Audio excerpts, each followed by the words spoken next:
I'm meteorologist Chester Lampkin with a look ahead to the upcoming holiday, Christmas just around the bend, and we've got a lot going on across the country weather-wise. We'll start with a look at the next couple of days, and you can see we've got a storm in the northwestern part of the United States.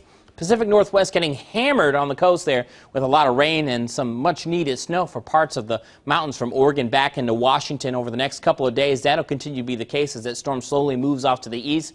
Parts of Idaho and Montana also looking at some snow in the mountains and lower elevation rains. Along the east coast, well, we're looking at some rain out there just off the coast and watching a storm system developing in and around Florida. This is a slow mover that'll slowly move to the northeast as we go through the next few days. The middle of the country and the southwest staying nice and dry and quiet right on through the next couple of days. Now, towards Sunday, your Sunday looks like that storm from the northwest starts moving into parts of the upper plains. That'll bring a little bit of light rain, some snow for the mountain areas and the mountains of Colorado, and continued rain starting to develop in and around Florida. So again, there may be some travel troubles down there from Jacksonville back through the Atlanta area. Still watching the East Coast. Looks dry for your Sunday and dry for most of the Midwest and the Southwest. Now we're going to watch Minnesota over the next couple of days as well. Rain and possibly some pretty big snows across portions of Minnesota, the upper Midwest, into the Great Lakes as well. And then parts of the Midwest will see some rains moving towards the Dallas area by Monday afternoon, Monday evening.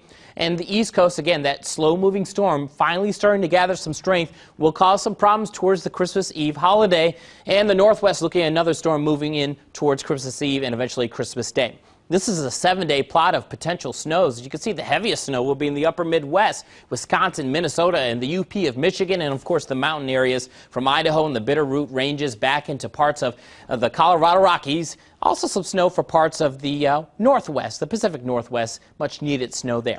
All right, your Saturday weather. Doing some travel. The biggest problems, the Northwest, Portland, Seattle, once again looking at some rain there. We've got dry skies for most of the rest of the country. We head into your Sunday, looking at some rains once again for parts of the Northwest from Portland. And then back into Billings, Montana and Salt Lake, looking at some rain, some wind as well, clouds for parts of the midsection of the country, and dry for most of the East Coast except into parts of Florida. That changes heading into Monday. Some rain for the southeast, some rain starting to get into the Midwest as well. Watching that rain-snow mix into the Twin Cities. Some rain, still some wind in Denver, and maybe a few leftover showers into Salt Lake City. We stay dry in the southwest and parts of the west coast from L.A. back towards Phoenix. Heading into Tuesday, that rain moves into the Midwest from Ohio back into Missouri, parts of Arkansas, and into Texas as well. Some rain with showers and a few thunderstorms across the southeast, and getting into New York City and Washington, D.C. Late on your Tuesday into Wednesday, it starts to get soggy. Wednesday, Christmas Eve, and all the problems will be on the East Coast and the Pacific Northwest once again. From Cleveland back towards Washington, D.C., showers and storms are possible. Same into Atlanta as well. A few leftover snow showers and rain showers into Chicago. Dry for the Southwest, and most of Texas looks great. Christmas Eve, though, will be soggy across parts of Portland and Seattle.